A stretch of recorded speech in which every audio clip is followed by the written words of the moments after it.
자, 여러분들과 함께 히브리서 12장 18절부터 29절까지의 말씀을 나눠보겠습니다.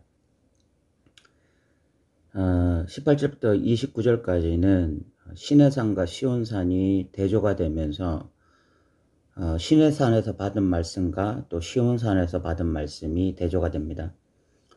먼저 이 시내산과 시온산이 대조가 되는데 18절부터 21절까지는 시내산에서 받은 율법에 대한 이야기입니다. 18절에 보면 너희는 만질 수 있고 불이 붙는 산과 침침함과 흑암과 폭풍과 나팔 소리와 말하는 소리가 있는 곳에 이른 것이 아니라 그 소리를 듣는 자들은 더 말씀하시지 아니하시기를 구하였으니, 만질 수 있는 산, 불이 붙었던 산, 실제로 보았던 시내산을 말하는 것이고, 그 시내산에서 이렇게 하나님이 말씀하실 때 폭풍, 흑암 이런 것들이 있었고, 산에 불이 붙는 것들, 이런 현상들이 나타났잖아요. 그런 하나님의 말씀이 직접적으로 임할 때 이스라엘 백성들이 더 말씀하지 아니하시기를 구하였다. 이 말은 하나님이 말씀하지 마세요라고 말한 것이 아니라 하나님이 직접적으로 자신들에게 말씀하지 마세요라고 말을 하는 것입니다. 그러니까 하나님의 임재하심이 너무나 강렬했고 너무나 두려운 것으로 그들에게 다가왔기 때문에 우리에게 직접 말씀하지 마시고 모세를 통해서 우리에게 말씀해 주세요 라고 말을 한 것이고, 그 시내산에 짐승이라도 그 산에 함부로 올라가면 즉사했습니다. 시내산에는 그 모세만 올라갈 수 있었고 다른 백성들은 시내산 근처에 함부로 올라가지 못했습니다. 왜냐하면 하나님이 임재하시는 곳이었기 때문에 그대로 즉사한 거죠. 그래서 20절에 이는 그 짐승이라도 그 산에 들어가면 돌로 침을 당하리라. 누구도 그 산에 함부로 올라가지 못했고요.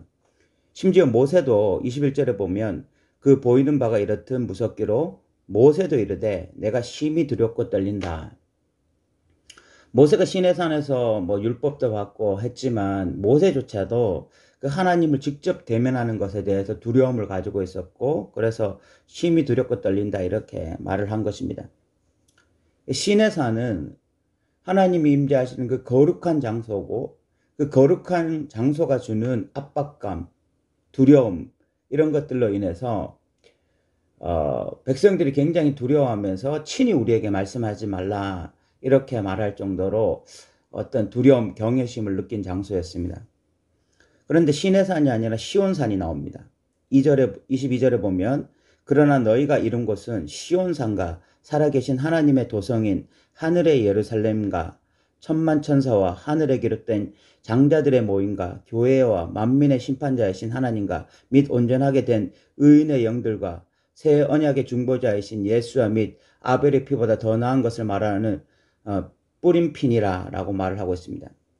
그래서 이 시온산의 가장 큰 특징이 하나님의 도성이고, 그것에 이제 교회도 있고 하나님의 백성들도 있고 이런 곳인데, 이곳의 가장 큰 특징이 뭐냐면 새 언약의 중보자가 있다는 것입니다.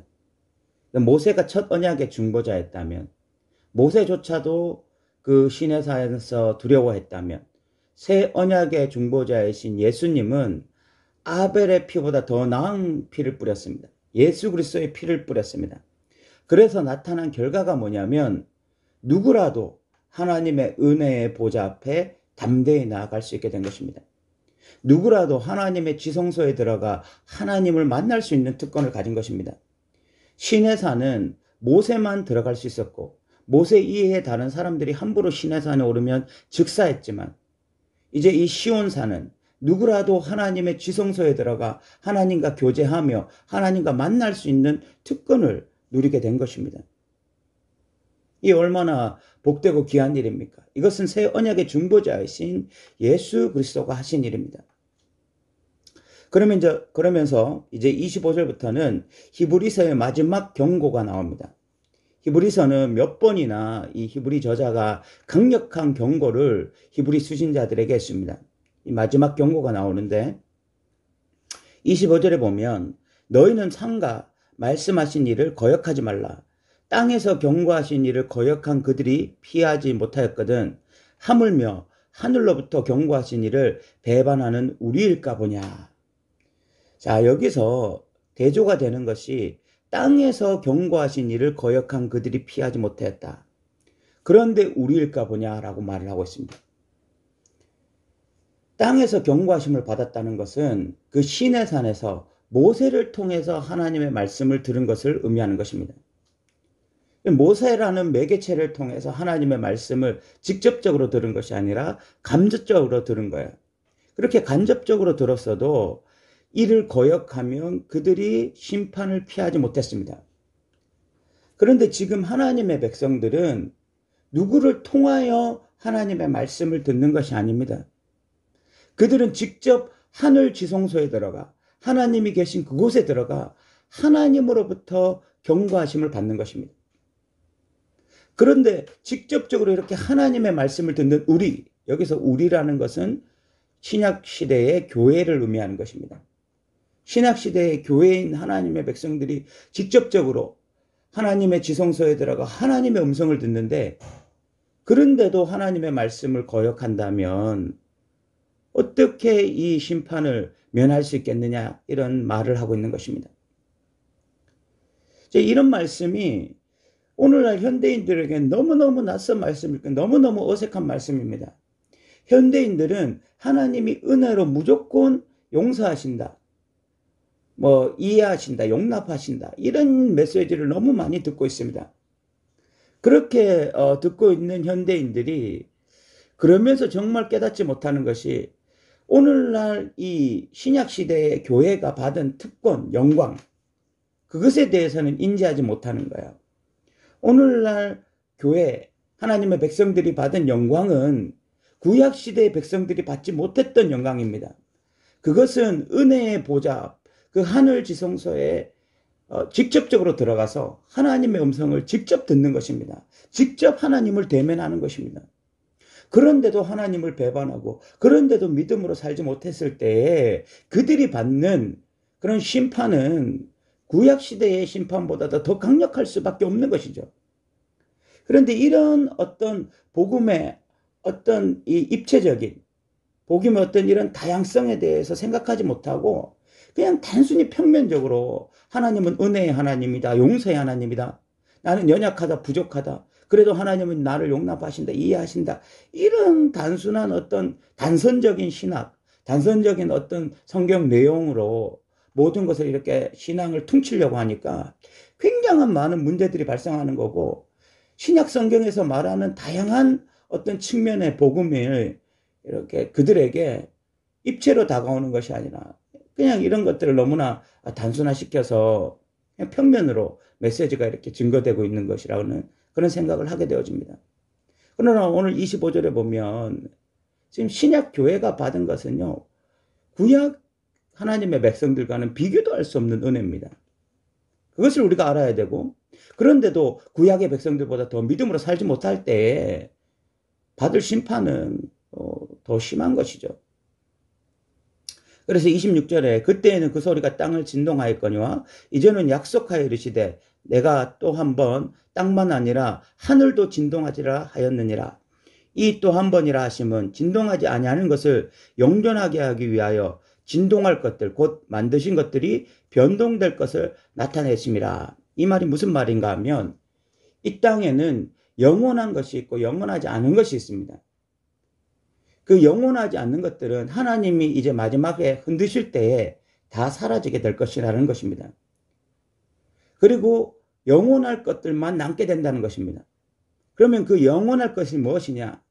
그것은 28절에 나와 있는데, 그러므로 우리가 흔들리지 않는 나라를 받았은즉 은혜를 받자. 이로 말미암음과 경건함과 두려움으로 하나님을 기쁘시게 섬길지니라고 말을 합니다. 영원한 것, 흔들리지 않는 것, 그것은 바로 나라입니다. 그 나라라는 것은 하나님 나라를 의미하는 것입니다. 예수님은 이 땅에 오셨을 때에 제일 먼저 하신 말씀이 회개하라, 하나님의 나라가 가까이 왔다라는 것이었습니다. 하나님의 나라만이 영원한 것입니다. 그 하나님의 나라가 영원한 것이고 나머지들은 다 흔들리게 될 거예요. 하나님의 나라가 영원하니까, 그러니까 은혜를 받자라고 말을 합니다. 여기서 은혜를 받자, 이 말은 다른 말로 하면 신앙생활 똑바로 하자, 이런 말이 될 수 있을 것입니다. 대충 살지 말고 믿음으로 살자, 은혜로 살자, 이런 말이죠. 그래서 이런 말을 합니다. 이로 말미암아 경건함과 두려움으로 하나님을 기쁘시게 섬길지니. 여기 굉장히 모순되는 말이 나오는데, 경건함과 두려움.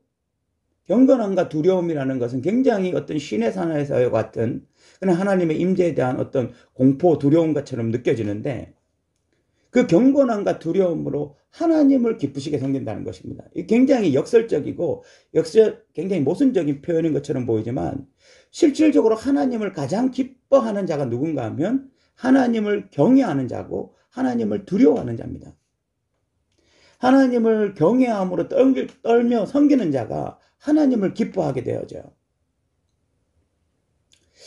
이것이 어떻게 우리가 어떤 인간적인 논리로 설명하기는 참 어렵습니다. 왜냐하면 이것은 어떤 진짜 하나님을 알게 될 때에, 우리가 하나님을 진짜 알게 될 때에는요, 하나님은 그냥 우리의 아버지, 또 우리의 목자, 이런 친밀함만 있는 것이 아니라요, 하나님의 어떤 본성 자체, 또 하나님의 존재 자체가 주는 창조주로서, 또는 왕으로서, 통치자로서 주는 이 존재 자체가 주는 위엄, 어미, 이런 것들이 피조물인 우리에게는 경외함과 두려움을 주게 되어 있습니다. 이것은 그냥 자연스러운 현상입니다. 예를 들어서 우리가 대광활한 자연을 그냥 봤을 때 우리의 입에서 감탄사가 터지는 것처럼, 하나님의 크신, 하나님의 위대하심, 하나님의 어미하심, 이것을 본 피조물들에게서 나타나는 가장 자연스러운 현상은 경건함, 두려움, 경외함, 이런 것입니다.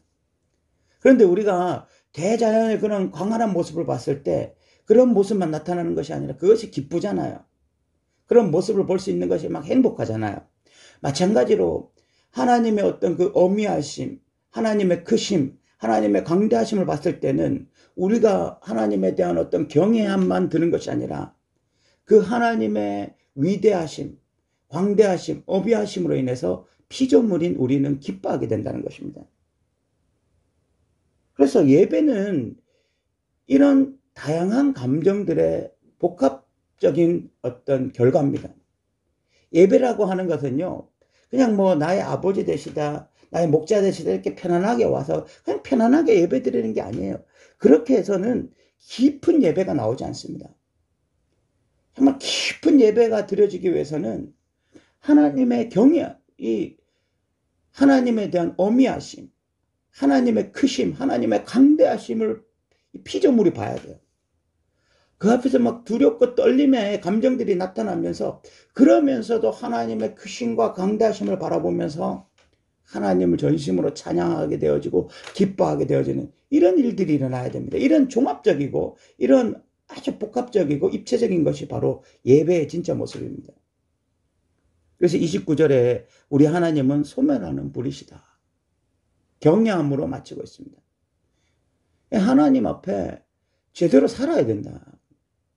우리가 이런 하나님을 믿고 있고 이런 하나님을 진짜 대면하고 있다. 지금 지성소에서 구약의 백성들은 시내산에 모세만 올라갔고 심지어 모세까지도 두려워했지만, 지금 시온산에 가고 있는, 시온산은 다른 말로 하면 하나님 나라입니다. 하나님 나라에서 직접 하나님을 만나고 있는 하나님의 백성들은 이런 하나님의 놀라운 어떤 영광스러움, 또 광대하심, 크심, 이런 것들을 온몸으로 느끼면서 또 이런 하나님을 기뻐하면서 살아가고 있는데, 대충 신앙생활 할 수 있겠느냐? 그렇게 신앙생활 했을 때에 하나님의 강력한 심판이 임하지 않겠느냐? 이런 이야기, 이런 경고로 지금 본문이 마치고 있는 것입니다. 사랑하는 성도 여러분, 정말 지금 한국교회에 복음이 굉장히 왜곡되고 축소되어져서 하나님의 은혜와 우리의 연약함만 너무 강조되고 있습니다. 인간이 연약하다, 부족하다, 그래서 하나님의 무한적인 은혜가 임했다, 여기까지만 증거되고 있어요. 그래서 지금도 연약하게 살고 부족하게 살고 이런 것이 너무나 당연시되고 있는 시대입니다. 그런데 성경을 보니까 그렇지 않아요. 갈라디아서를 봐도 결국은 육체의 열매를 맺으면 하나님의 나라를 유업으로 얻지 못한다. 성령의 열매 맺어야 된다.